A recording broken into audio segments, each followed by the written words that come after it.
Who doesn't love honey? But if you're like me, you have no idea how it gets from the hive to your table. Today we're going to join Paul and Kathy Hamilton, founders of the Golden Crescent Beekeepers Association, and they're going to tell us all about beekeeping and hopefully keep me from getting stung. Let's go check it out. Meet Victoria is presented by ThriveFuel.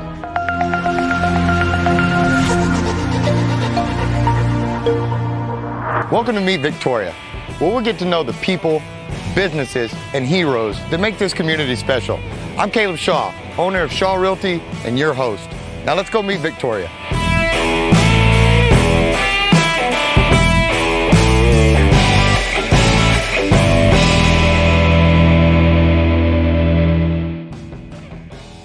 All right, guys, welcome back to another Meet Victoria with Caleb Shaw. I am super excited to be here today.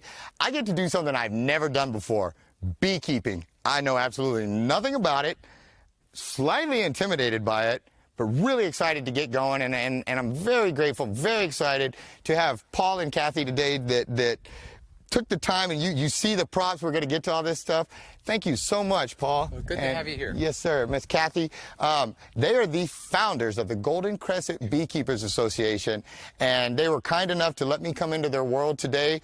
They're going to protect me, keep me from getting just carried away by these bees, but we're going to learn something today. We're going to learn a lot of stuff today. There's all sorts of exciting things that I can't wait to get to. And so, again, thank you for having me.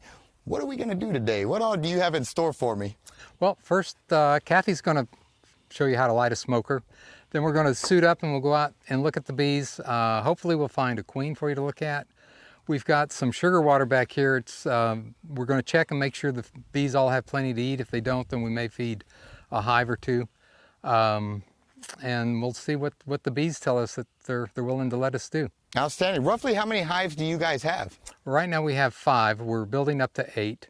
We're trying to get our agricultural valuation for this piece of property that we have, and the ag guy says we need to have 8 hives for 10 acres. So that's what we're working on. Gotcha.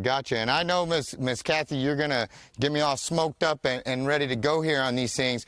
What are some of the, you were telling me there's a reason you guys have some of these extra suits on here, and for guys like me that come out here, why does every beekeeper seem to have extra suits and stuff? What's the point of that? Or is it lessons learned along the way? I think it's lesson learned. When you get your suit, you're just way at the beginning and you're trying to learn, and so you order a suit and then you wear it a little bit, and there's things about it you don't care for. Either it needs more ventilation or you don't like the style of the veil or something, so then you put that one to the side and you get you another one. And so we each have, I think, 2 suits and a jacket, and we wear our favorites and we give our not as favorite ones to our guests. Outstanding. Well, it makes total sense to me. And there's a method to all this. So in just a second, you're going to take me over. We're going to get all suited up, and you're going to kind of walk me through all of this as we're doing it before we head over to the bees. This is my uniform for the day, huh? Yes, it is. Right. Outstanding. Well, guys, I'm so excited. Again, I thank you for taking the time out of your worlds to let me intrude and come over here and learn something from you today. And so without further ado, why don't we kick it over, have a quick word from our sponsor, and we'll be right back.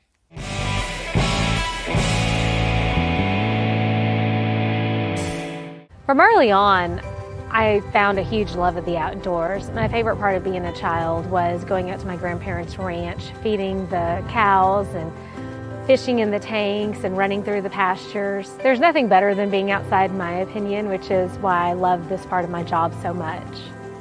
Keep me, Corri Urban, in mind when you start looking for that ranch, farm, or recreational property. Give me a call at 361-649-1357. I promise I will find the perfect property to suit your needs. All right, guys, we are back. It's a little bit of a process to get over and do the beekeeping. You don't just want to go out there all cool guy, walk out into these bees, because you're going to get stung. So, Paul, if you wouldn't mind here, walk me through what do we got going on here, and what's this first step in the process? Okay, well, this is our smoker. Kathy doesn't trust me with fire, so we're going to let her. Your wife doesn't either, huh?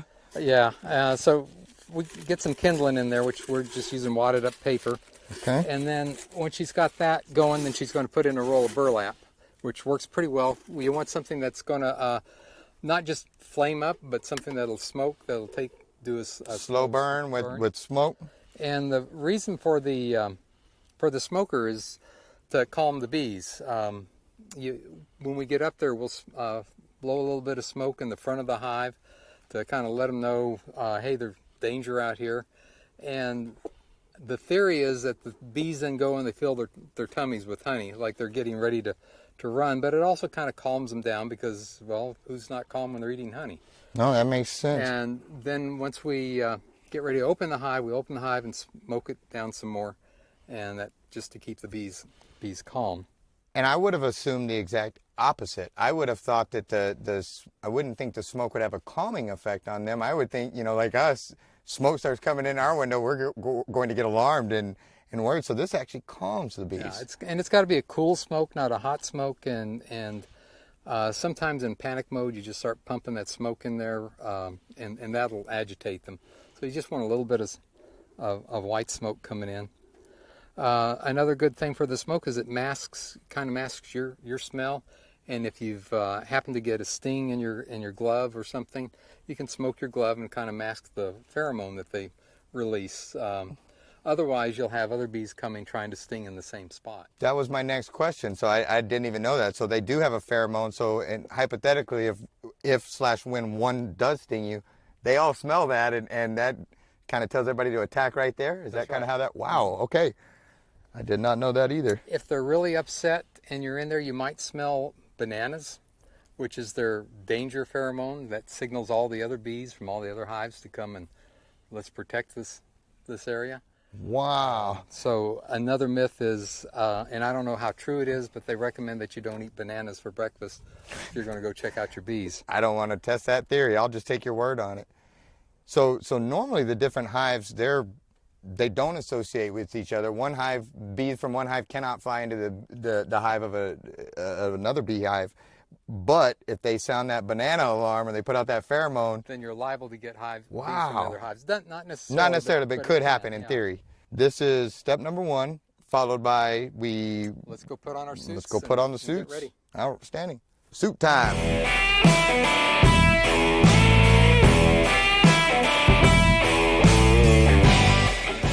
All right, guys, welcome back. As you can tell, we are at the hive now. We are at Hive 7. We are at Hive 7. Got the smoke here, and we're about to be official beekeepers here. So, Paul, what do we got going on? Talk me through this. Well, what I'd like you to do is just give us a couple of easy puffs at the entrance to start the bees, getting them calmed down. Is that an easy puff, or do you harder than that? There you go. So we'll let them think on that for a while, and hopefully they'll start calming down. Okay, have you got your hive tool handy? I do have my hive tool handy. I guess so, yes, ma'am. I don't really know yet. He's gonna have you open that. Okay, wonderful. Okay, so what you're going to do is find the seam and just kind of give it a little sideways twist and pop it open. There you go. Okay. And now you want to take off, that's the inner cover, just take it off and set it down right over here next to the Do we other turn one. it this way? Make sure the queen's not in the top. I don't see any queens, so I No think we're queen? good. Do I set it this way? Mm-hmm. So Wow. this is a double stack, 2 deep hive. In the bottom is where the brood should be, although sometimes the queen comes up and will do, it's actually called 2 brood boxes because the queen may in fact use this area to start laying eggs. This is a feeder. Wow. And if you want to pull this out, I just grab right here. mm-hmm, and set it there on the ground next to the hive top. Is it full? Is it full? It should be empty. What's Just- empty? Just set it there. You'd see water. Oh, okay. In there. Okay, this is just a rack to hang the frames on. Now inside, I'm going to take the first one off. I'm going to let Yes, you take sir. that one off later. So inside we have frames, and the bees have built out the comb. This start off as just flat foundation. They've drawn all the comb out, and what we're doing is we're taking a look to see if there's any resources in here for the bees. And can you look in there? Can you? And by resources, I'm looking for pollen or nectar. my inexperienced eyes don't see, actually, maybe a little right there. I don't know. Let's Is that see. a little yellow on there? No, they're actually, these are empty. You talking about right here? Yeah. Yes, ma'am. Okay. And I don't squash any bees. And they don't get mad at Okay, does that one feel a little That one heavier? feels heavier. Yes, Yeah. sir. So what you've got in this one, at least on this side, the shiny stuff is nectar, and the little darker spots, the light gold spot there, and I think there's an orange spot in there, that's pollen. And basically, we refer to it as bee bread because they've done some mixing with it and with enzymes, and so that's ready to be fed to other bees. Wow. Up here at the top, this is capped honey. Wow. So this honey is finished, it's ready to go. This honey they're still working on. So technically, that in an emergency, you could harvest that little small amount right there. No, I mean, you wouldn't, but you yeah, could. Yeah, in technically theory. you could just scrape that part off and you'd have honey. You could scrape the rest of this off too, but you'd have nectar. If you had to guess, roughly how many bees do you think are in this hive? This time of year, maybe, I don't know, they're pretty active, maybe about 30,000. Wow. These bees that are wandering around are probably nurse bees. Their job is to take care of the little ones and make sure that they come out okay. How many different types of bees are in a hive? There's the queen, the soldier bees, or they refer to it as a caste system. You've got the males that are drones, then you've got the worker bees, and then you've got the queen, and the queen is on top of everything. The worker bees they all have different jobs.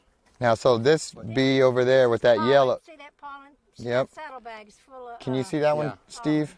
I had never seen one carrying the pollen on those pockets why I like wanted to that show you before. to That. see it. So I'm going to step over here. Wow. So if anything falls, yeah, there's brood on this side. I see the queen. Okay. All right. What can I do to help you here? You want me to hold this side? Here, Yeah. right there's your queen. Oh, I see her. See what she looks like? Do you see her, Steve? Totally out of the way. She hit her blue dot right there, but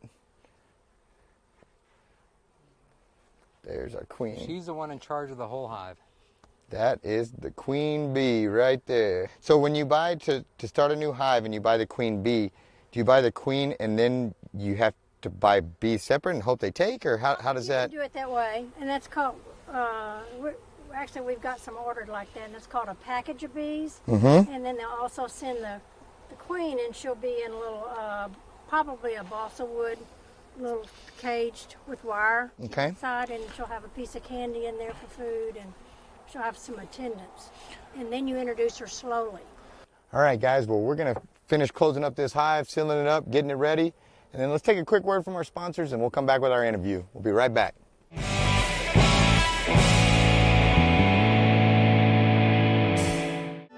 At Furniture Warehouse Direct, we pride ourselves in offering the best quality of affordable furniture in the Crossroads area. Come inside and shop your favorite brands or order direct from our website. We have multiple financing options to get the furniture you need in your home. Why pay retail? Buy direct at Furniture Warehouse Direct and FurnitureWarehouseDirect.com.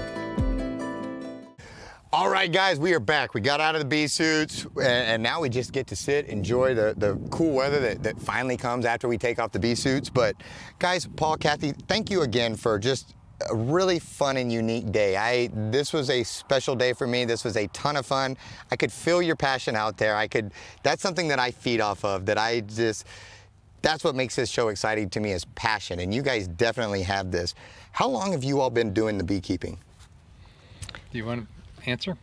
I think we started checking into it around 2015, and I don't remember if we got our first bees then or if it was the following spring. What But in the world we're- made you decide to do that? And I cut you off, I'm sorry. That's all right. Actually, Paul had a hive. Well, we were together then also, but in the 60s, I think. Back in the 80s. In the 80s, excuse me, in the 80s. Gosh, I really am making you old. In the 80s. So I knew that he knew a little bit about bees, and I'm real passionate about growing things. And so I was working in my garden, and I said, you know what, we need to have some honeybees. And he just kind of left the yard and went in the house. Next thing I know, he's on the internet ordering bees and stuff like that. And Here we that's how go. we got started. And we, you know, we thought we could just have these. I thought I could just have one hive in the backyard. And then he convinced me we needed 2 hives. And then okay, all right, 3. We have room for 3. And I think I told you before that bees are, you can work with them and everything, and they're pretty calm and pretty nice until they're not. Yes, ma'am. And when you have 2 small dogs, and I wanted to be able to walk in my backyard, and sometimes you couldn't. So then we started finding places to put our hives, and that's how we got started. But my garden that year was unreal. The pollination that occurred, it makes a huge difference. Wow. In what you're gonna. Positive difference. Oh yes. Outstanding. Yes, they go crazy pollinating. So how do you go from that to starting and founding the Golden Crescent Beekeepers Association? I mean, that's from 1 to 2 to now you've got a whole association. That's quite a jump. I'll let him address that. We didn't know, you know, we knew what we knew from the internet, but didn't know a whole lot. First time I was a beekeeper, I was pretty lousy at it. I read a book and thought I knew what I was doing, and I ended up not. Those bees didn't survive for more than a year and a half, maybe. And so I wanted to connect with other beekeepers, and I think I met, don't remember what his first name is, but Mr. Hamilton of Hamilton Honey Farm, and he was friendly and he was nice, but he wasn't interested in doing anything with me. And then I would talk to Corri Voss, who's another beekeeper who also removes bees from people's homes. And he was nice, and he said, you know, we ought to start something, but I'm not interested in doing it. Well, I found a third person who thought we ought to start something, but wasn't interested in doing it. So Kathy and I just started talking to other beekeepers. We set a date and set a time at the old Hungry Thirsties restaurant. And I thought maybe we'd have 6, 7 people show up. I think we had something like 20 people, plus representatives from AgriLife showed up. And people from down in the Corpus Christi Club showed up. And the Corpus Christi Club and the AgriLife people really helped us get started. They offered us temporary use of their 4-H club building. And every time we had a meeting, we were having 20 to 40 people show up. Oh. There's a big interest in beekeeping down here, and just nobody else had bothered to organize it. So we got the thing started. And that good old iron sharpens iron mentality of everybody just making each other better? I think so. And so we've got the Golden Crescent Beekeepers Association, and I don't know what they've got planned for this year. I'm no longer an officer, and I kind of leave that in their hands, but they've got a Facebook page, and they have meetings the 3rd Thursday of every month, and they meet out at the Master Gardener's Pavilion. Gotcha. About 5:30 in the evening. And you know, we're just still a growing community of beekeepers, and it's fun for all of us to be able to sit down and talk about each other and share our experiences. And you know, my bees are doing this, what does this mean, kind of thing. Yes sir, yes sir. No, and that's great. So wrapping up, what do you guys, you know, what's next? I know the harvesting is in July, and you know, what do you guys, this is for personal use right now and all of that, but for, you know, what is one of the biggest benefits of having your own local honey that's from here, that you know, say compared with commercial, you know, if I go to the store and I just buy, you know, a Walmart brand of honey, what's the main difference between the two? We are not at the point where we're making any money. I think some people need to make money, or at least cover their costs, and that would be nice when we get to that point. But it's just fun for us. And if you talk to a beekeeper, that's what they'll tell you. You just get a rush when you come out and you pull a frame and your queen is laying eggs like she should be, and the brood is building up, and they're doing this, and then the whole management and trying to keep them well and happy. And we like to do things outside, and so that just feeds into some of the things that we enjoy so much. It's just out in nature, and this is God's creatures, and we just love it. So yeah, it's been during the COVID. You can't go in anywhere, but you can always come out and tend to your bees. No, and again, like I said earlier, I could feel you all's passion out there, and that bleeds over into me, and that fires me up. And so for somebody like myself that wants to, understanding that you guys, you know, this is for your personal use, but for the other beekeepers and stuff, if I wanted to support local and I wanted to buy some of this honey that was raised in this local area and harvested here, what's the best way that I can support local beekeepers and honey harvesters here in our market and area? Well, and I love that question, because I really do like to see people support the local honey keepers, because they work hard. They really do. And we had talked about this earlier. Sometimes you'll see the guy on the corner selling honey out of the back of his truck. He's probably a local beekeeper. Either that, or he has gotten it from another beekeeper and has bought it wholesale and is selling it there. But you can always ask, where were these hives? But I would go to the, I think they're having the weekly with the, Farmers yeah, market. the farmers market. You're going to have some local beekeepers there, and support their honey. That, like I said, a lot goes into it. It's labor intensive.